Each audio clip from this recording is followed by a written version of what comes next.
All right, so the first major program in the Soviet small arms world was the original AK-47. And this weapon wasn't designed to be fancy, futuristic, or technologically impressive. It was designed to work. The Soviet Union had just come out of World War II, and they'd learned a brutal lesson. If a rifle was even slightly complicated, if it needed careful maintenance, or if it required a well-trained soldier to operate, it would fail on the Eastern Front. So the Soviets said, let's build a rifle that does not fail. And that's exactly what Mikhail Kalashnikov tried to do. The concept was brilliant. A simple, long-stroke gas piston, loose tolerances, a rugged 7.6 2x39 intermediate cartridge, and a layout that a factory worker with 10 minutes of training could understand. But here's the problem. The early AK-47 used a stamped metal receiver, and Soviet factories in the 1940s simply didn't have the technical capability to mass-produce it with consistency. Welds cracked, rivets loosened, and parts warped during heat treatment. It was unreliable to manufacture, not to shoot. Therefore, to salvage the design, the Soviets switched to a heavy milled receiver. It fixed the production issues, but created an entirely new direction for the AK platform. After the stamped receiver experiment failed, the Soviets had a problem. They had a brilliant rifle design, but they couldn't mass produce it. So in 1949, they launched the second major program, the AK-47 Type 2, later refined into the Type 3. And this is where the AK truly became a functional, field-ready weapon. Instead of stamping thin sheet metal, the Soviets moved to a milled steel receiver, essentially machining the rifle's body from a solid block of steel. This solved all the early manufacturing issues. No more warped receivers, no more inconsistent rivets, no more structural weaknesses. The milled AK was bomb-proof, but here's the catch. It was heavy, almost unnecessarily heavy. The rifle gained nearly a full pound, and it took more time to produce. Machining steel blocks required more labor, more tooling, and more factory precision. But for the Soviets at the time, reliability mattered far more than weight or cost. The Type 2 introduced the iconic stock tang and reinforced front trunnion. The Type 3 refined the geometry and became the most widely recognized classic AK silhouette. This program didn't innovate the AK concept, it stabilized it. It created a reliable baseline. But the Soviets still wanted something lighter, cheaper, and faster to produce, and that leads directly into the AKM. By the late 1950s, the Soviets had a problem. The milled AK-47 was reliable, yes, but it was heavy, expensive, and slow to produce. And the Soviet Union wasn't trying to arm a small professional army. They were trying to arm half the communist world. They needed something lighter, simpler, and faster to manufacture. That's where the AKM, the modernized Kalashnikov, comes in. The AKM solved every major issue the original AK-47 struggled with. The stamped receiver returned, but this time Soviet factories finally had the tooling and expertise to make it properly. No warping, no cracking, no inconsistent rivets. The rifle instantly became cheaper and dramatically lighter. The AKM also introduced subtle but important performance upgrades, a redesigned hammer system to reduce cyclic rate, a slant muzzle brake to control climb during full auto, and a new stock geometry for better handling. None of these changes were flashy, but collectively, they made the AKM far more practical in real combat. And here's the key. The AKM was the first AK that was truly mass-producible at scale. It could be exported, copied, licensed, reverse-engineered, and stamped out in factories across dozens of countries. This program didn't just modernize the AK. It turned it into the most successful rifle in human history. All right, so by the early 1970s, the Soviets were watching the United States very closely. During Vietnam, American troops were fielding the M16 with the new 5.56 by 45 mm cartridge, lighter recoil, flatter trajectory, higher velocity. And despite all the early M16 problems, one thing became undeniable. Small caliber, high-velocity ammunition was the future. The Soviets realized their beloved 7.6 2x39 round, while powerful, wasn't keeping up with the changing battlefield. It kicked too hard in full auto, dropped too quickly at range, and limited soldier accuracy. They needed something new. So in 1974, they launched the next major program, the AK-74. This rifle introduced the 5.4 5 by 39 mm cartridge, a high-speed, low-recoil round designed specifically to improve accuracy and controllability. And it worked. Recoil dropped significantly. Soldiers could fire tighter groups, maintain control in fully automatic bursts, and carry more ammunition for the same weight. But the star of the show was the muzzle brake, a uniquely aggressive, two-chamber device that dramatically reduced muzzle rise. It became iconic.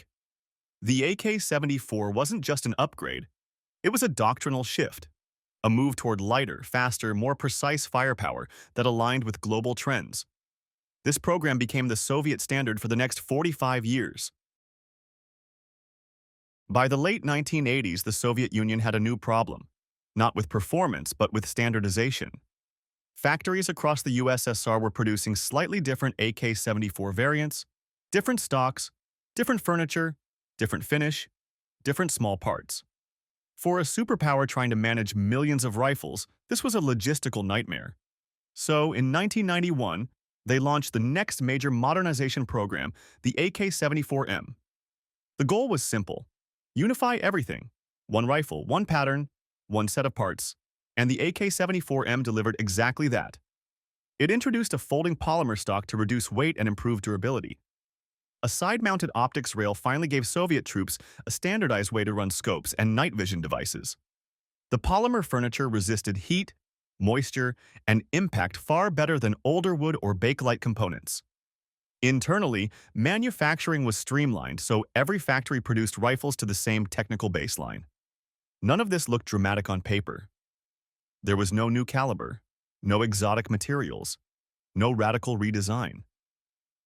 But what the AK-74M truly offered was consistency.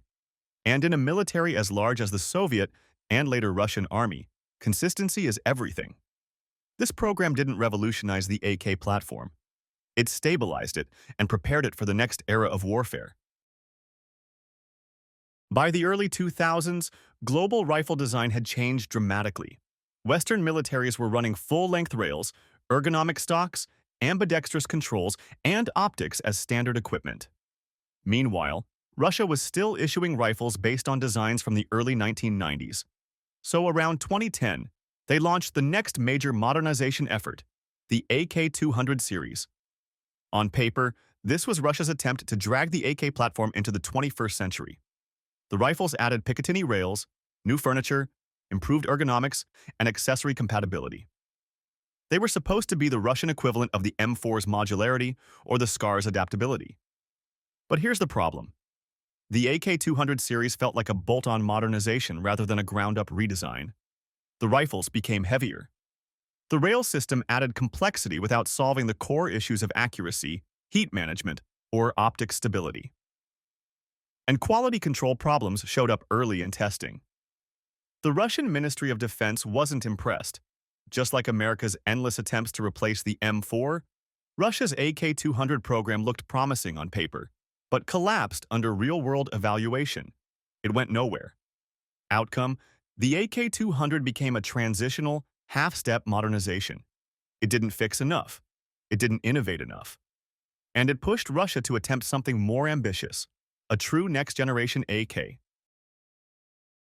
Alright, so after the AK-200 series failed to impress anyone, Russia decided to try something far more radical. They wanted a true next-generation rifle, something that would compete with Western platforms like the FN SCAR, HK-416, and the ACR.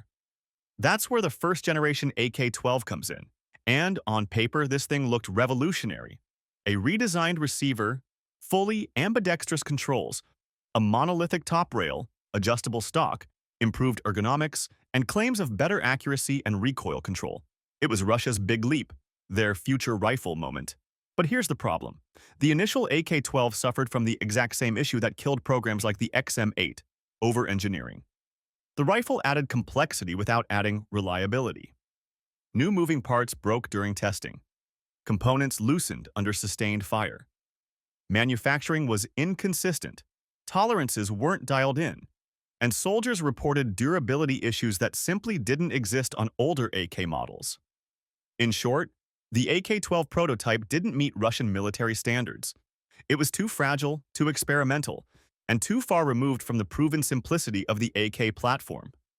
Russia realized this wasn't a real improvement. It was a risk. Outcome: the first AK-12 was rejected. A complete redesign was ordered.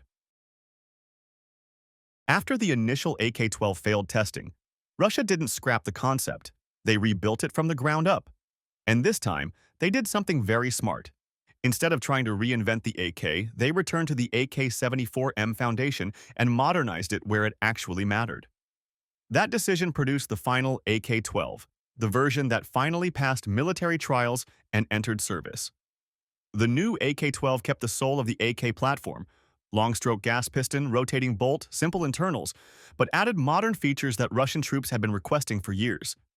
It introduced a more rigid, optics-friendly top cover, improved handguard with rails, an adjustable stock, a better muzzle device, and enhanced recoil characteristics. Nothing exotic, nothing experimental, just practical field-ready upgrades. And the key difference? It was reliable. It passed durability trials. It met accuracy requirements. It could mount modern optics without losing zero. One of the biggest weaknesses of older AK models. The rifle finally brought the AK platform into the modern era without sacrificing the rugged simplicity that made it famous. Outcome: the revised AK-12 became the first widely adopted new Russian service rifle since the 1970s, a true modernization success. While the AK-12 in 5.45 by 39 became Russia's new standard rifle, not every unit was satisfied with the lighter caliber. Elite and specialized forces, especially those operating in urban environments, dense terrain, or close-quarters combat, still valued the stopping power and barrier penetration of the original 7.62 by 39 round. So Russia launched another branch of the modernization program, the AK-15. The AK-15 is essentially a caliber-converted AK-12, but its role is very distinct. It gives modern Russian units a rifle with all the new ergonomic and accessory upgrades: rails, adjustable stock, improved muzzle devices, better optics compatibility, while delivering the heavier punch of the classic intermediate cartridge. In many ways, this mirrors what U.S. SOCOM discovered with the SCAR program. Sometimes raw power matters more than lightweight ammunition. The AK-15 also benefits from the AK-12's refined gas system and recoil improvements, which help tame the naturally stronger kick of 7.62 by 39. The end result is a battle rifle that feels familiar, hits harder, and offers better control than older AKM-based platforms. Outcome: the AK-15 gives Russia's frontline and special-purpose units a modern, hard-hitting alternative. It complements the AK-12 rather than replacing it, offering mission-specific firepower, not a one-size-fits-all solution. While the AK-12 and AK-15 were built for Russian forces, Kalashnikov concern quickly realized something important. The global small arms market runs heavily on 5.56 by 45 NATO. Most of Russia's potential export customers, from the Middle East to Asia to South America, use Western standard ammunition. So in 2021, they launched another modernization program, the AK-19. The AK-19 is essentially a 5.56 NATO version of the AK-12, but its purpose is entirely different. It's not meant for Russian troops.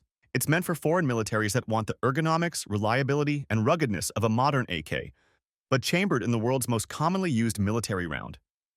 On paper, the AK-19 looks identical to the AK-12, but it includes a redesigned muzzle device, updated furniture, and a lighter bolt group optimized for the higher-pressure NATO cartridge. These changes help maintain controllability and reliability while providing the performance expected from Western-style rifles. And here's the big thing: the AK-19 isn't a political weapon, it's a commercial one. It's designed to compete directly with the FN SCAR-L, Beretta ARX 160, and other 5.56 export rifles. Outcome: the AK-19 expands the AK family into the NATO ammunition ecosystem, giving Russia a modern foothold in the global rifle market. As modern battlefields evolved, Russia recognized a growing demand, both domestically and internationally, for rifles chambered in 7.62 by 51 NATO. a full-power cartridge known for its long-range performance and penetration. While AK platforms had existed in 7.6 2x54R and other calibers, there was no truly modern, modular, optics-ready AK chambered in the world's most widely used full-power rifle round. So Kalashnikov concern launched the next major program, the AK-308. The AK-308 blends the architecture of the AK-12 with the heavier-duty components of the RPK and older 7.62 designs. This hybrid approach allows the rifle to handle the significantly higher recoil and chamber pressures of 7.6 2x51 NATO, while still maintaining the ergonomics and reliability expected of a modern AK. It features a reinforced receiver, adjustable stock, full-length rail, improved muzzle brake, and compatibility with suppressors and modern optics. On paper, the AK-308 fills the role of a battle rifle or designated marksman platform, a gun for engagements where the lighter 5.45 or 7.62 by 39 platforms lack the necessary range or punch. It isn't designed to replace the AK-12, it expands the portfolio. Outcome: the AK-308 gives Russia and its export clients a high-power, long-range AK option positioned to compete with rifles like the SCAR-H and HK-417. So when you zoom out and look at 75 years of AK development, something becomes very clear. Unlike the United States, where rifle programs repeatedly aimed for revolutionary leaps and often collapsed under their own ambition, the Soviet and Russian approach was fundamentally different. They never tried to replace the AK with something radically new. Instead, every program refined the same core idea: simplicity, reliability, and manufacturability above all else. The AK-47 solved the post-war problem of arming millions. The AKM solved mass production. The AK-74 solved recoil and accuracy. The AK-74M solved standardization. And the AK-12 finally solved modernization for the optics-driven battlefield. Every failure, the AK-200 series, the first AK-12 prototype, wasn't a collapse of doctrine. It was the system self-correcting, moving back toward what works. No exotic materials, no radical redesigns, no fantasy concepts, just evolutionary steps inside a proven paradigm. In the end, only two programs truly transformed the platform: the AKM and the AK-12. But the reason the AK family survived for decades is because the Soviets didn't chase perfection, they chased practicality. And that's why the AK remains one of the most influential weapons ever made.